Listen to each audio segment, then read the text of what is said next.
Welcome to the Red Letters Podcast. In this podcast, we discuss topics that can be life transforming while still delivering a message of hope. This is part 2 of parenting adult children.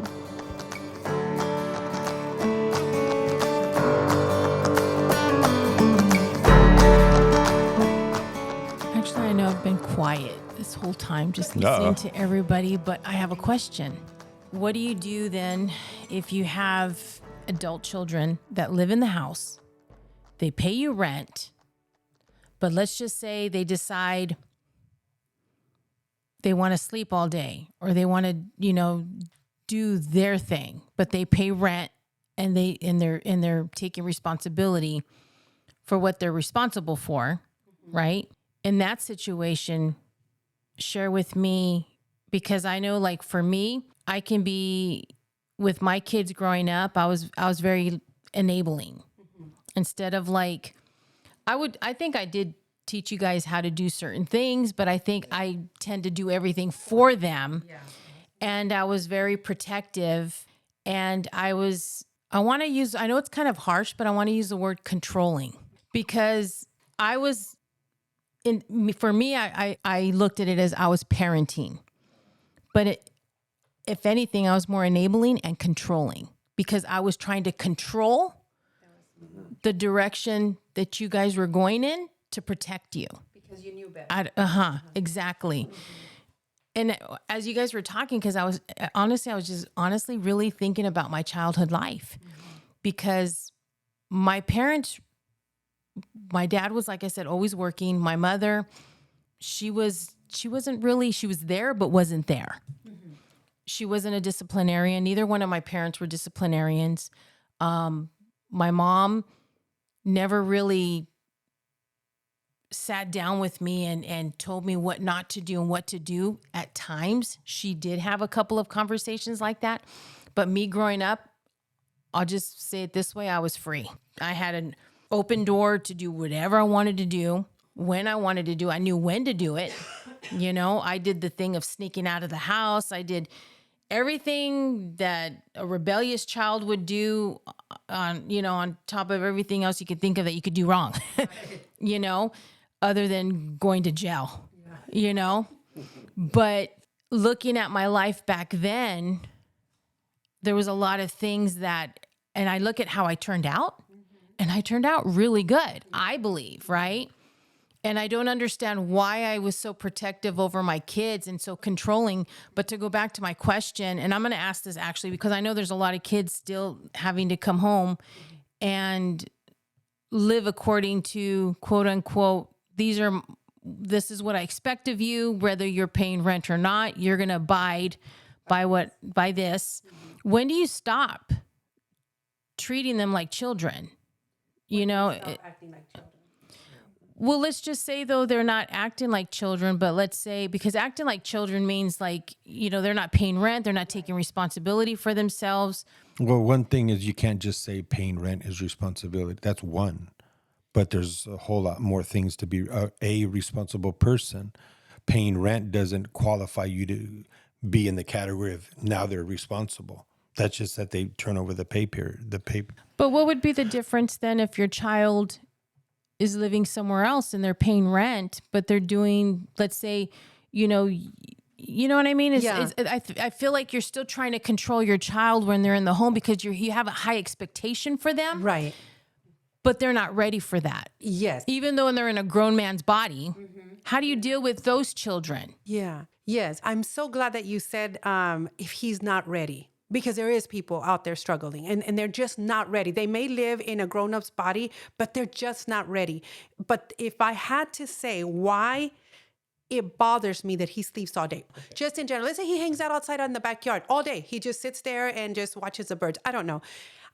For me, the reason it bothers me is because, and this is going to sound wrong, I know that he has more to give. I know that my child, it doesn't matter. I have worked with individuals who have no arms and no legs. I have worked with individuals who are blind. I have worked with, and I'm like, how did you get on the bus? Things that I don't understand. And I get it. Every individual is different. So If my child, because this has happened, lived at another house and rented a room, I can't see what he's doing. He's paying his rent, and if that's how responsible he can be there, I don't see it, so it doesn't impact me as much. But when he's in my home and I see that, I'm like, you could have gone up and you could have at least, I don't know, go jogging, like do something to stimulate your mind. I don't want you wasting your life. There's going to come a time where I know this is going to happen. He's going to be 45, 50 years old and say, I wasted so much of my time. And I think as a parent, for me, I would enable that. I would be the ones like, well, he's not doing nothing wrong. He's just in his room. Like, it's not really bad. But how is he growing? Spiritually, mentally, anything else? How is he growing? And if I'm not the one that pushes them out, I'm not the one that pushes and encourages him. No, I need you to go out there. I don't care what you do. Just go out there. He's going to continue to stay there. He's not going to grow. He's not going to mature into this individual that I know he has the potential to be. That's just me. And I also have struggles like that with my children. It's like, no, it's not that. I know that you can pay me rent. I know that you get up and you clean this area. But when you're sitting there watching TV for 8 hours, it does something to me, because I know that you have the potential to do more with your life. You're choosing to do this. At somebody else's house, I can't see what you're doing. I can't really care because I'm too busy over here anyway. But when I see you, I'm always going to encourage you. Like, did you go out do this, mijo? Like, did you get up? I think I will always be that person for him or for all my children. But I'm going to be completely honest, sit there and be okay with him sleeping all day, sitting outside in his car all day, just listening to music, because I know he has so much more to give. And we as moms, we want to protect, we want to shelter, we want to take care of our children. We do. And I think the dad, and I have to be honest, I thank God for my husband, because that was a time that I was like, oh God, he's gonna have his input. And I never liked his input, because my husband's input is always, I did it when I was young. Let him go figure it out. And it's like, we're not living in that time anymore. And you had to. He doesn't have to. He does, he has that cushion where we can help. But then again, it's like, how much is help and how much is enabling? So that's something that I had to struggle with myself. And so, yeah, I just think it's something moms tend to want to care more and take care of and let me figure out how I can do it. And then dad's is like, no, he can figure it out. Like, I think that's just very common. Well, not only that, I think, like, talking about gender roles, I think the dad many times will be a little bit more stern or more firm with their sons than they will their daughters, so I don't know, that could play a little factor in there, because I remember talking to pastor and how one of my sons just got married last Sunday. He turned around and goes, are you going to marry them? And I go, yeah. He goes, oh, I told my kids I'm never going to marry them. And I was like, oh, wow. Because I was like, I committed to this, and you're telling me you're not. And then he goes, because I actually want to wear the dad hat that day. Oh. And it just like hit me inside. I'm like, man, I already committed to this. But then I turned around next time I saw my pastor. I said, pastor, I said, I told myself I'm not going to marry my daughter because there's that separate, there's that daughter where you want to be the dad's daughter that day, being able to give her away and all that stuff. But, I don't know if that plays a factor sometimes in the process of a dad when it comes to, come on, the boys could tough it out. Yeah, I'm going to be a little bit more lenient and shelter my daughter a little bit more. Yeah. You know what I mean? And vice versa. But I always thought that what you did, I kind of look at the other side, because I was sharing with him regarding what he said about marrying them, because I feel like you're right there in front of them to be able to marry them. Yeah. Oh my God. Right. And you could still give her away. Yeah. Yeah. You know what I mean? And then just have somebody, you just. It was just a thought that he brought to the table that caught me off guard, because I was like, I didn't really realize that. Yeah.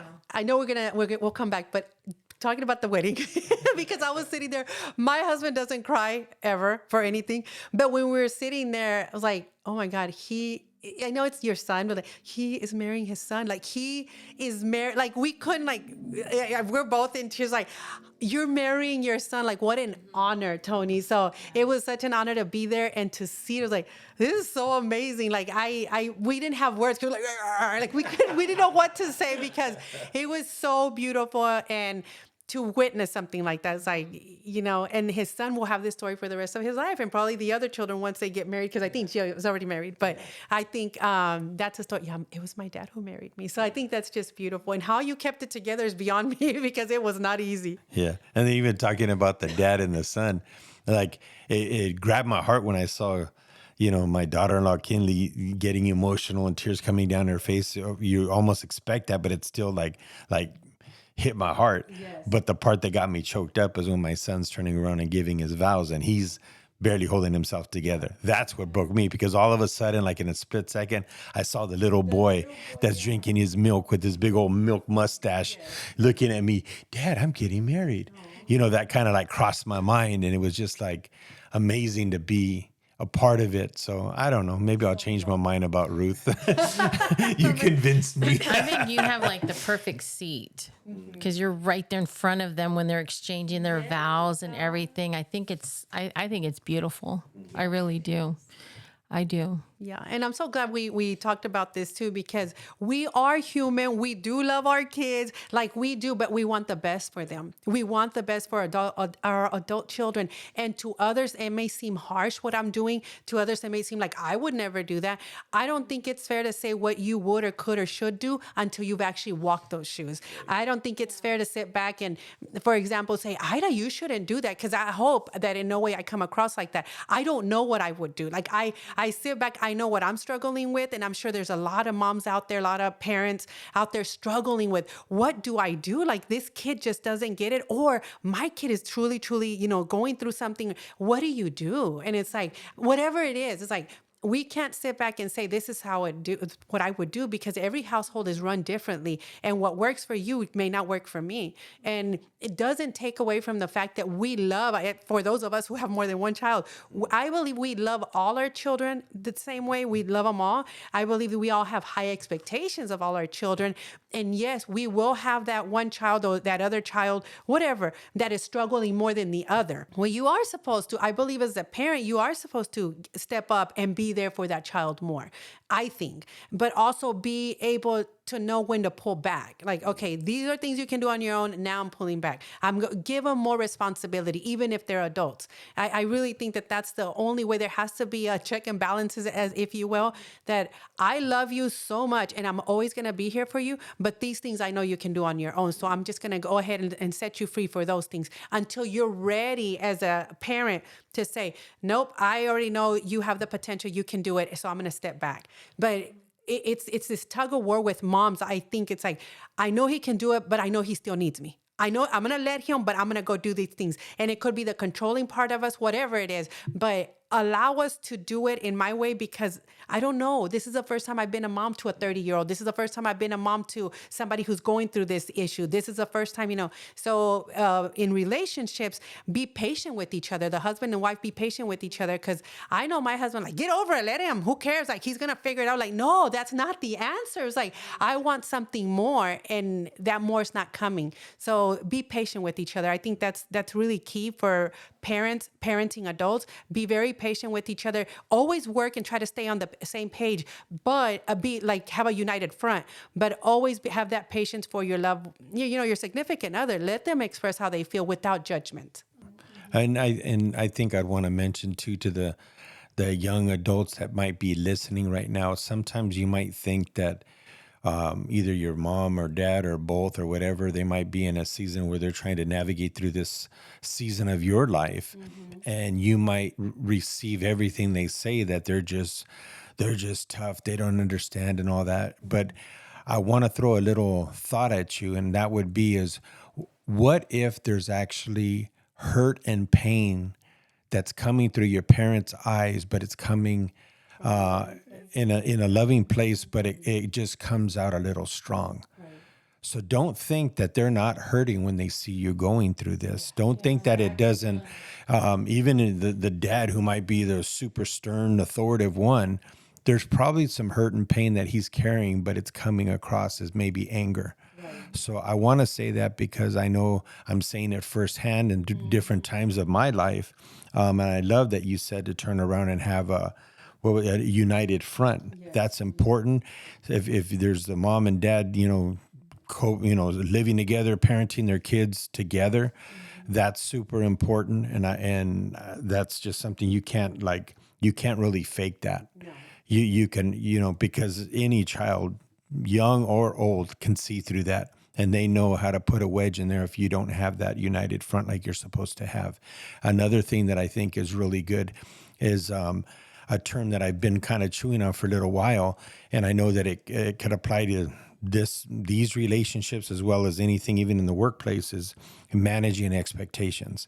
If we manage our expectations with people, your son, your daughter, your spouse, whatever relationship you have on the table, that's part of the conversation. I think when you turn around and manage each other's expectations so that you know what each other's bringing to the table, it helps you understand how to move forward and to grow and strengthen that relationship so that there's no high expectation that aren't going to be delivered. Mm-hmm. So true. Well, the biggest thing for me is be a good listener. Yeah. Because one of the things my oldest son did mention to me in regards to his healing process that the last time he was here was that you and Dad didn't allow me the time to heal. You guys right away assumed that I was okay and started telling me, okay, now you got to da-da-da-da. The expectations started kicking in, And I think being a good listener and listening to your child, when they're sharing with you, especially when they're opening up with you and telling you how they feel, don't knock it down. And don't not listen to that because they're actually crying out for help to you, but it's almost, it goes back to that parenting or that high expectations or that controlling or whatever.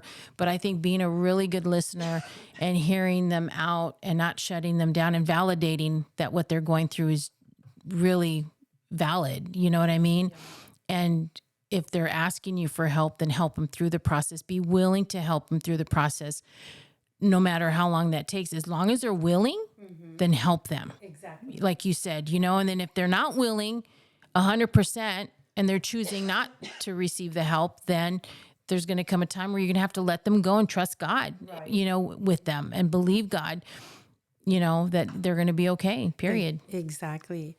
And now when you said listening, don't start formulating an answer in your head because you're really not listening. Because you can, a lot of parents I already know what he's going to say. I already know. So before the child even says it, or your young adult says it, you're already formulating, and that's defense. You're always a lot of us parents are always on the defense because of what we went through, because of how we haven't healed yet. And instead of really, truly being present and listening to our young adult that's telling us, this is how I feel, accept it. Because one of the things that I have had to learn is I'll tell my son, I didn't mean it like that, but it was his perception of what happened. Yeah. And for him, that's real. I did talk down to him. I did not pay attention to him or whatever. So now it's like, okay, I can't go back and fix that, but what I can do is I can tell you I'm really sorry, and that's not what that was not my intention. Yeah. But I have to respect what he felt at the time. Mm-hmm. And perception is big. Like, it's huge, especially in children when they grow up. They're like, Mom, I never felt love from you. Like, what do you mean? Like, I would have done anything for you. Yeah. But you have to put yourself in his shoes. Why did he or she feel this way? What was happening how must I have come across that he felt this or she had to feel this way? But a lot of times it's the perception of how you came across to your own child. And it's like, be willing to not be defensive and apologize. Like, forgive me. I tell my kids all the time, I was 17 years old. I was stupid. I didn't know anything about life. And I might have looked at you as if I didn't care, but it wasn't that I didn't care. I didn't know what I was doing.